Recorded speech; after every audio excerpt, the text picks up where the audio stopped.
Shalom, shalom, bonjour à tous, bonjour à vous, bonjour à tous, j'espère que vous allez bien. En tout cas, moi, je vais bien et je suis ravie de vous retrouver ce matin dans notre matinale avec Jésus. Je souhaite vraiment que Dieu vous bénisse tous. Et donc aujourd'hui, nous allons parler de celui qui calme nos tempêtes. Donc c'est Jésus-Christ. Toi qui n'es pas encore abonné à la chaîne, je t'invite à t'abonner et aussi à activer la cloche de notification afin de recevoir les vidéos.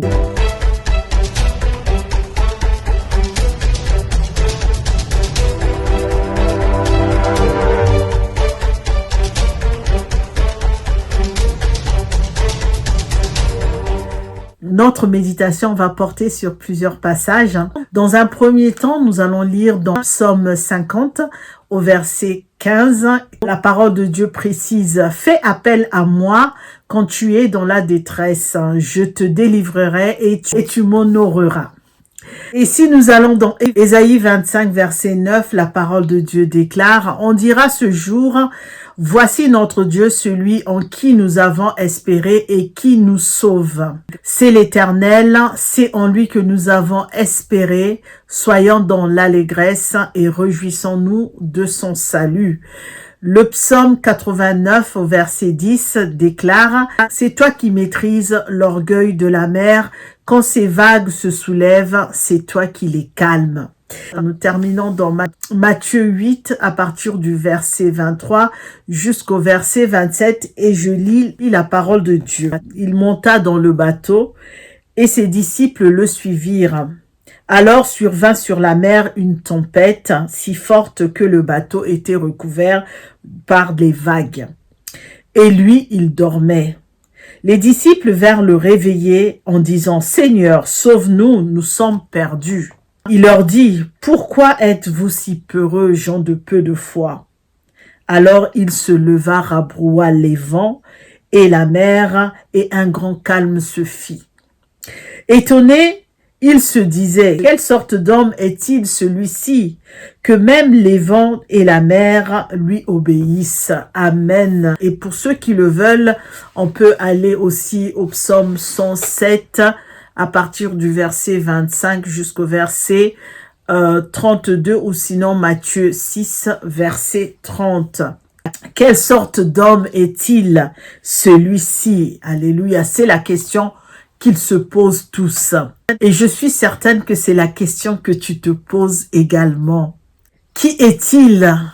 Comment peut-il le faire? Qui est cet homme qui peut même calmer les vents et la mer? Donc, on se rend compte que jusque-là, ceux qui sont avec lui, les disciples, ne savent pas qui est Jésus. Ils ne connaissent pas la valeur de cet homme de Galilée. De même, combien de personnes aujourd'hui ne savent toujours pas qui est Jésus, ne connaissent toujours pas la valeur de Jésus, ne savent toujours pas pourquoi celui-ci est venu dans le monde et qu'est-ce qu'il a pu accomplir.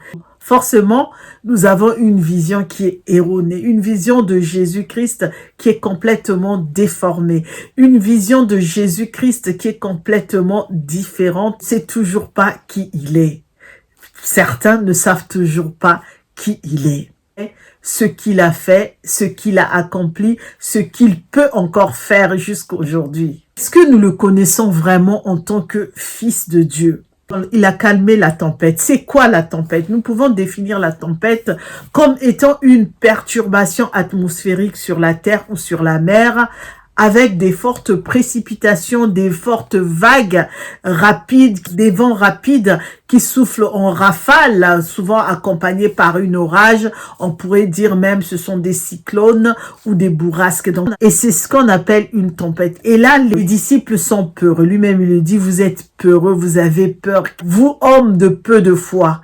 C'est vrai, ils se retrouvent dans la mer, ils ont peur. Et ils réveillent Jésus parce que lui, tranquillement, il dormait pendant que les autres avaient peur de périr. Jésus, c'est qui? C'est celui qui est venu sur terre pour nous sauver.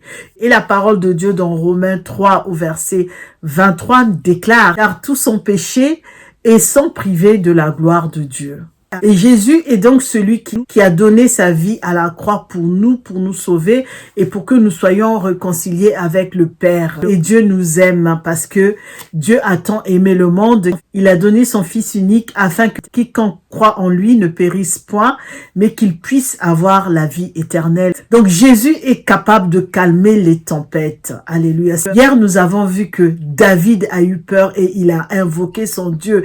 Il s'est fortifié en Dieu.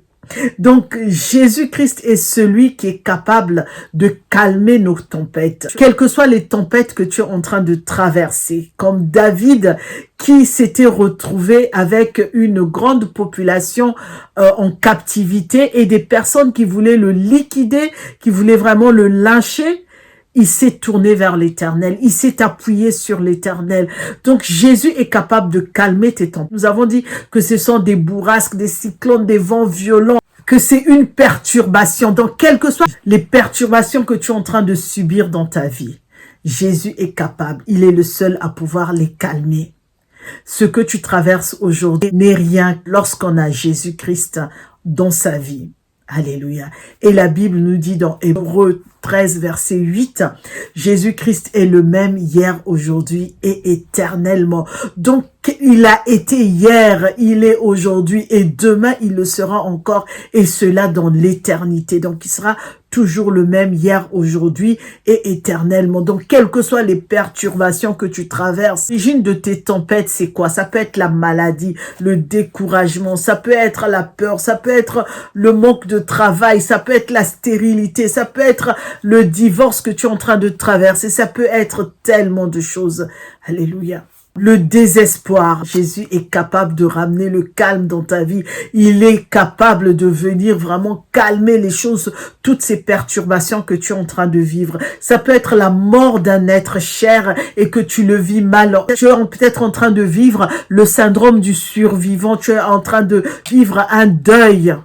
Jésus est capable de venir mettre la paix dans ton cœur, de venir te fortifier. Et lorsque nous repartons dans Matthieu 8, voyons que les disciples font une prière. Ils disent, « Seigneur, sauve-nous. Nous sommes perdus, nous sommes en train de périr. » Alléluia. Seigneur, ils font la prière. « Seigneur, sauve-nous, nous périssons. » Ou sinon, « Seigneur, sauve-nous, nous sommes perdus. » Toi aussi, tu peux faire cette prière. Tu te sens perdu, tu te sens mal. Tu ne vas pas bien. Rien ne va dans ta vie. Crie simplement, fais cette prière comme les disciples. Seigneur, sauve-moi, je suis perdu. Seigneur, sauve-moi, je suis en train de dépérir. Seigneur, sauve-moi car je n'en peux plus. Seigneur, sauve-moi, j'ai besoin de toi. Avec toi, je sais que tout ira bien. Seigneur, sauve-moi parce que tu es mon seul secours.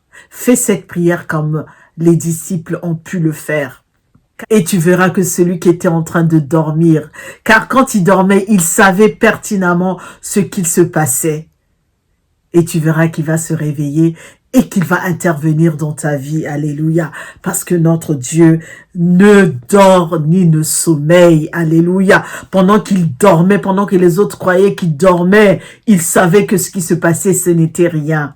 Il n'avait pas peur parce que lui, il est capable de calmer les tempêtes, ce que les disciples ne savaient pas. Et tu verras que les tempêtes vont s'apaiser dans ta vie et tu verras qu'il sera capable de mettre la paix dans ta vie, dans ta maison. Si dans ta maison c'est le chaos, Dieu est capable de mettre la paix dans ta maison. Si tes enfants ne t'écoutent plus, confie tes enfants à l'Éternel et tu verras qu'il mettra sa main dans leur cœur et qu'ils vont se calmer et qu'ils vont t'écouter. Nous devons simplement mettre notre foi en action, notre foi en l'Éternel, mettre notre confiance en Dieu. Nous avons besoin de mettre notre confiance en Dieu et il est capable de tout faire. Acceptons Jésus comme notre sauveur, alléluia, notre maître et il dirigera notre vie. Nous sommes à la fin de notre méditation de ce matin. Restons en paix et soyons en paix. Que Dieu nous bénisse. Nous sommes des courageux et des courageuses. Nous n'allons pas nous décourager parce que nous sommes des courageux. Alléluia. Quelles que soient les tempêtes, même David était découragé, mais il s'est confié en l'Éternel, il s'est fortifié en son Dieu, en l'Éternel son Dieu. Donc toi aussi, tu es un homme comme David, même si c'était un homme selon le cœur de Dieu, il était avant tout homme comme toi et moi. Alléluia. Donc, il arrivait des moments où il pouvait être découragé. Les tempêtes sont arrivées dans la vie de David. Les tempêtes t'arrivent aussi. Mais confie-toi en l'Éternel. Alléluia. Que Dieu nous bénisse. Toi qui n'es pas encore abonné à la chaîne, je t'invite à t'abonner et aussi à activer la cloche de notification afin de recevoir les vidéos. Commente les vidéos, like, partage. Elles feront peut-être du bien à une personne. Je vous dis à très bientôt pour une autre méditation matinale. Que Dieu nous bénisse et que la faveur divine soit pour nous. À très bientôt. Au revoir.